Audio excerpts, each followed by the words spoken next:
গুরুত্বপূর্ণ খবর এই মুহূর্তে নজর রাখতে হচ্ছে, যেখানে রাজ্য বাজেটে ৬০০টি নতুন মাদ্রাসাকে অনুমোদন। এবার বাজেট অধিবেশনের সূচনায় রাজ্যপালের ভাষণে উল্লেখ রয়েছে তীব্র বিরোধিতা বিজেপির, পাল্টা জবাব দিল তৃণমূল।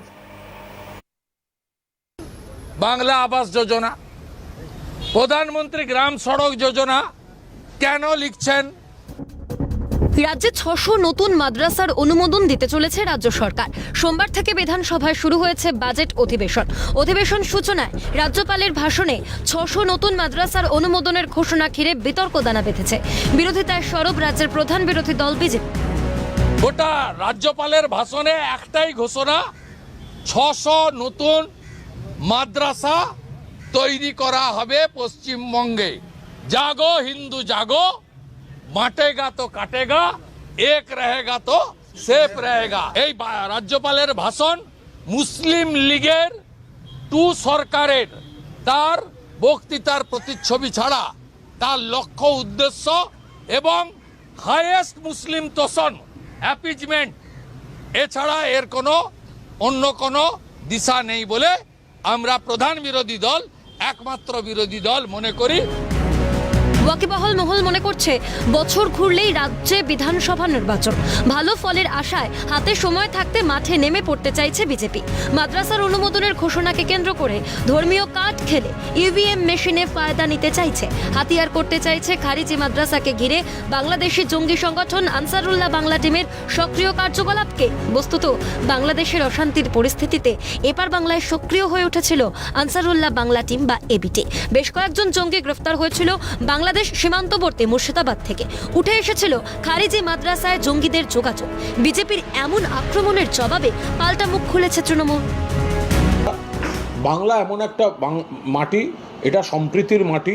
এখানে ধর্ম যার যার, সমাজ সবার, উৎসব সবার। ফলে এখানে মন্দির, মসজিদ, গির্জা, গুরুদ্বারা যার যার ধর্ম তারা পালন করেন। আবার উন্নয়ন এবং সমাজকে ঠিক রাখার প্রশ্নে সবাই থাকেন।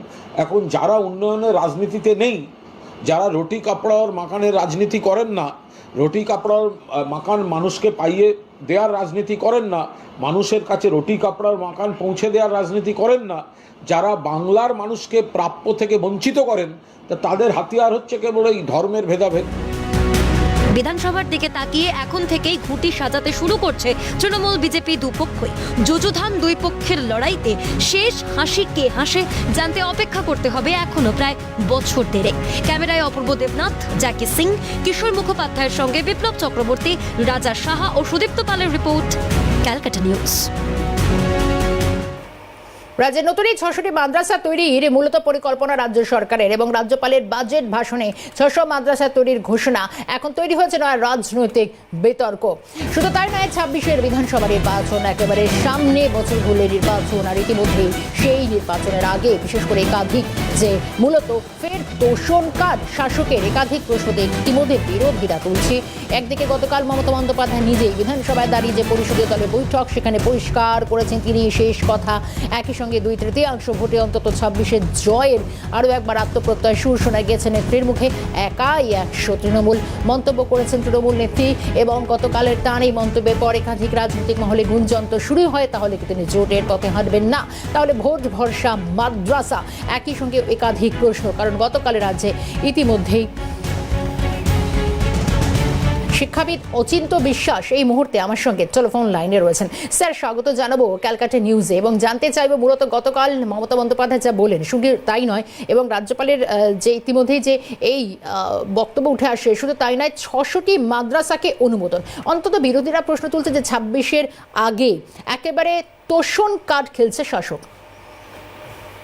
দেখুন, এই যে রাজ্যপালের মুখ দিয়ে, মাননীয় রাজ্যপালের মুখ দিয়ে বলানো হয়েছে বিধানসভায়, এটা অত্যন্ত আপত্তিকর। প্রথম কথা হচ্ছে, পশ্চিমবঙ্গ শুধু মুসলমানদের দেশ নয়, পশ্চিমবঙ্গে শিক্ষা ব্যবস্থাকে একেবারে ১২টা কেন আরো বেশি যদি কিছু থাকে, একটা দুটো এরকম বাজিয়ে ছেড়েছে পশ্চিমবঙ্গ সরকার। শিক্ষক যারা নিযুক্ত হচ্ছেন তারা যথার্থ শিক্ষক কিনা সন্দেহ হচ্ছে, এবং সেটা সত্যি। এবং বাছাই করা যাচ্ছে না কে ভালো কে মন্দ, কে পাশ করে এসছে, কেউ আসে, কে ঘুষ দিয়ে এসছে, এইটাই বোঝা যাচ্ছে না। এরকম পরিস্থিতি, এবং সর্বোচ্চ স্তর থেকে বলা হচ্ছে যে ওইগুলোকে আলাদাভাবে মেনে নিতে হবে, এবং মেনে নেওয়ার জন্য তারা সুপ্রিম কোর্ট অব্দি যাচ্ছে মেনে নেওয়ার। এরকম একটা পরিস্থিতি যখন চলছে, অর্থাৎ শিক্ষা প্রকৃতপক্ষে ধ্বংস হয়ে গেছে, সেখানে আরবের ইতিহাস, হযরত মুহাম্মদের জীবনী পড়ানোর যে ব্যবস্থা মাদ্রাসাগুলোতে থাকে, অন্য কোনো ইতিহাস তারা পড়ায় বলে মনে হয় না, আমি যেটুকু সিলেবাস দেখেছি। এখন এই যে পরিস্থিতি, এই পরিস্থিতিতে এটা অত্যন্ত অন্যায়। সরকারি যে আয়, সেই আয়ের একটা বড় অংশ এর মধ্যে দিয়ে যাবে। আসলে এটা দৃষ্টিভঙ্গি, এই দৃষ্টিভঙ্গিটা অত্যন্ত বিপজ্জনক, এবং এটা সমাজকে সম্প্রদায় সম্প্রদায় ভেদ করে দেবে, ভাগ করে দেবে, এবং শিক্ষার 12টা বেজে যাবে, দুটোই একসঙ্গে হবে। এটা উচিত নয়, এটা আপত্তি করা উচিত সর্বস্তরের মানুষের। অনেক ধন্যবাদ জানাবো অচিন্তবাবু, আমাদের সঙ্গে সময় দেওয়ার জন্য। শিক্ষাবিদ অচিন্ত বিশ্বাস ছিলেন আমাদের সঙ্গে, এবং টেলিফোন লাইনে রয়েছেন আমাদের সঙ্গে এই মুহূর্তে রাজনৈতিক বিশ্লেষক অমিতাভ কাঞ্জিলাল। অমিতাভদের স্বাগত জানাই আপনাকে ক্যালকাটা নিউজে। গতকালের আমরা দেখলাম মমতা বন্দ্যোপাধ্যায় অলরেডি যা বলেছেন, এবং সেই নিয়ে যেরকম বিতর্কের চর্চা চলছে, অন্যদিকে 26-এর ভোট, এবং শুধু তাই নয়, রীতিমতো এই যে বলা হচ্ছে যে 600টি মাদ্রাসাকে যেভাবে অনুদানের কথা বলা হচ্ছে, সেক্ষেত্রে এই তোষণ কার্ড অন্তত বিরোধীরা ইতিমধ্যেই প্রশ্ন তুলে দিয়েছেন। কি মনে হচ্ছে সামগ্রিকভাবে সমীকরণটা কি হতে পারে? প্রথম কথা হচ্ছে, এখানে দুটো বিষয় আছে। একটা হচ্ছে মাদ্রাসা এদেশের সংখ্যালঘু সম্প্রদায়ের বিশেষ ধরনের শিক্ষার বা সংখ্যালঘু শিক্ষার অধিকারের আওতাতে আসে। যদি তার সম্প্রসারণের পরিকল্পনা সরকার নিয়ে থাকে, তাহলে আমাদের এটা বিশ্বাস করতে হবে বা বুঝে নিতে হবে, এই মুহূর্তে এ রাজ্যে এই সম্প্রদায়ের জনসংখ্যা বৃদ্ধি এতটাই ঘটেছে যে তাদের শিক্ষার চাহিদা পূরণের জন্য নতুন মাদ্রাসা স্থাপন, মাদ্রাসা সংস্কারের জন্য সরকারকে অর্থ ব্যয় করতে হচ্ছে। কোন সেন্সাস ডেটা ছাড়াই, আমরা জানি এর আগে সর্বশেষ যে সেন্সাস হয়েছে তারপরে একটা দীর্ঘ সময় অতিবাহিত হয়ে গেছে, পরবর্তী সেন্সাসের এখনো পর্যন্ত কোনো তোড়জোড় শুরুই হয়নি সেভাবে। তার আগে কোন তথ্যের ভিত্তিতে এমন ধরনের পরিকল্পনা রাজ্য সরকার দিচ্ছে, সেটা যেমন একটা প্রাসঙ্গিক প্রশ্ন।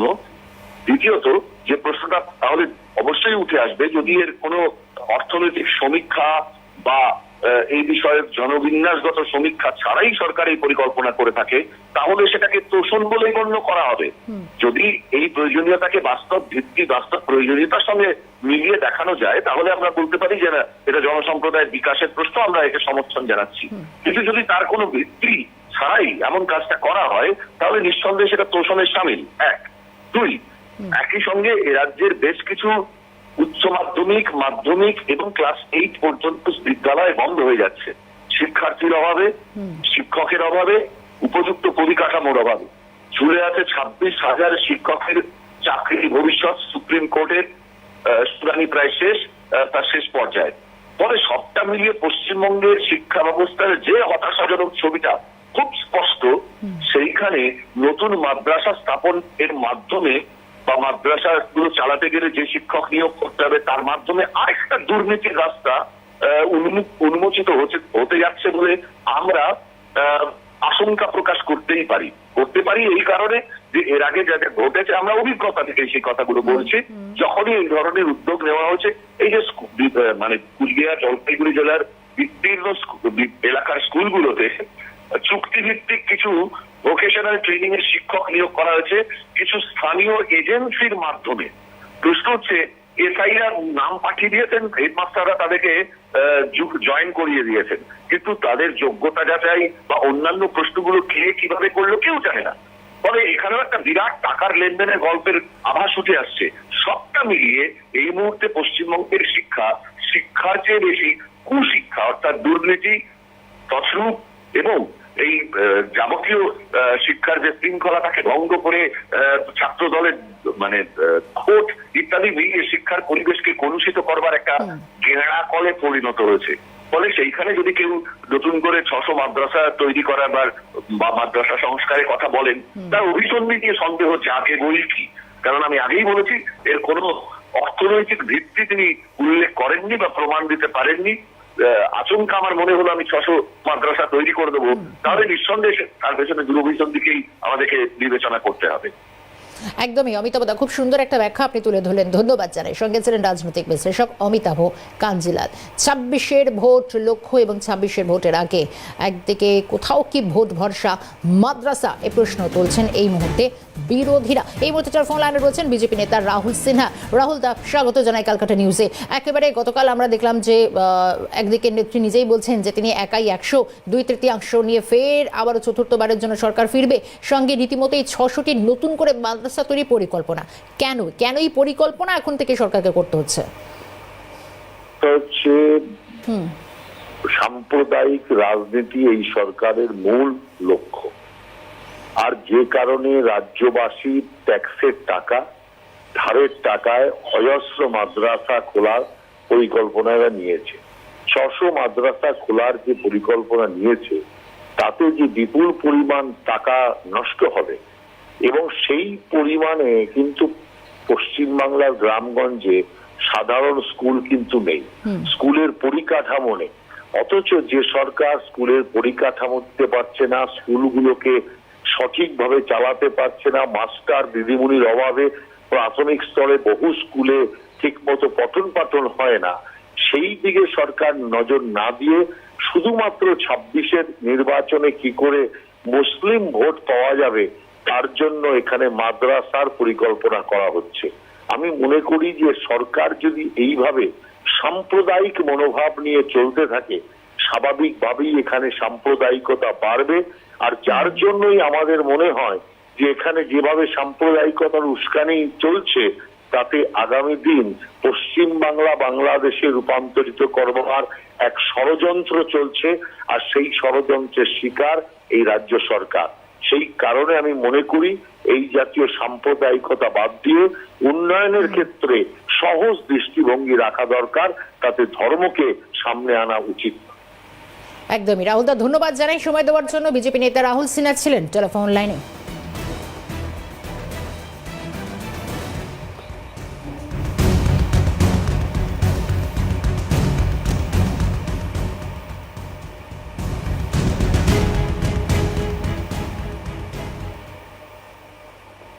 রাজ্যপালের বাজেট ভাষণে নতুন এই 600টি মাদ্রাসার কথা মুখ্যমন্ত্রী মূলত কথা দিয়ে কথা রাখেন।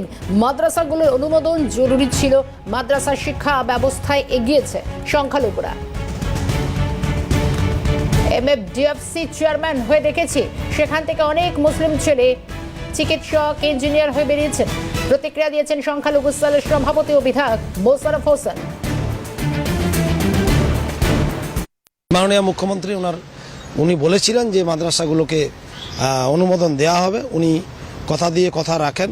শিক্ষা খাতে, শিক্ষা ব্যবস্থায় মুসলিম সমাজকে উপরে উঠে এনে শিক্ষায় যে জাতির মেরুদণ্ড বা যে কোনো সমাজ শিক্ষা ছাড়া এগোতে পারে না, বিশেষ করে মুসলিম সমাজে আর্থসামাজিক যে উনি উন্নয়ন করেছেন মুসলিমদের জন্য, মাইনরিটিদের জন্য, সেটা একটা অভিনব উন্নয়ন। তাই এই গ্রামগঞ্জ জনসংখ্যা বেড়েছে, শিক্ষার্থীদের সংখ্যা বেড়েছে, তাই মাদ্রাসাগুলো অনুমোদন দেওয়া খুব প্রয়োজনীয়তা ছিল। আমরা ধন্যবাদ, কৃতজ্ঞতা জানাচ্ছি যে মাননীয় মুখ্যমন্ত্রী এটা সফলতার সহিত স্বচ্ছতা এবং ভালো করে সার্ভে করে সুন্দর করে আমরা সবাই দপ্তর মিলে এই মাদ্রাসাগুলোর আমরা অনুমোদন দেওয়া হয়েছে। আমি MFDFCর কর্পোরেশনের চেয়ারম্যান হয়েছি। সেখানে মুসলিম ছেলেমেয়েরা অনেক ডক্টর হয়েছে, ইঞ্জিনিয়ার হয়েছে, অনেক উচ্চশিক্ষিত ডক্টর ইঞ্জিনিয়ার সমাজে হয়েছে। আর্থসামাজিক ক্ষেত্রে, শিক্ষার ক্ষেত্রে সংখ্যালঘু পরিবাররা অনেকটাই এগিয়ে গেছে এই মাদ্রাসা শিক্ষা ব্যবস্থার জন্য। মাদ্রাসা শিক্ষায় কোনো প্রয়োজনীয়তা নেই, সেখানে মূলত ফিজিক্স সহ যে সমস্ত পড়ানো হয়, মাদ্রাসায় আরও আধুনিকীকরণ চাই। মুখ্যমন্ত্রী 10,000 মাদ্রাসার স্বপ্ন দেখান, যেগুলো আছে সেগুলো তো আগে ঠিক করুক। মন্তব্য বিধায়ক নওশাদ সিদ্দিকের।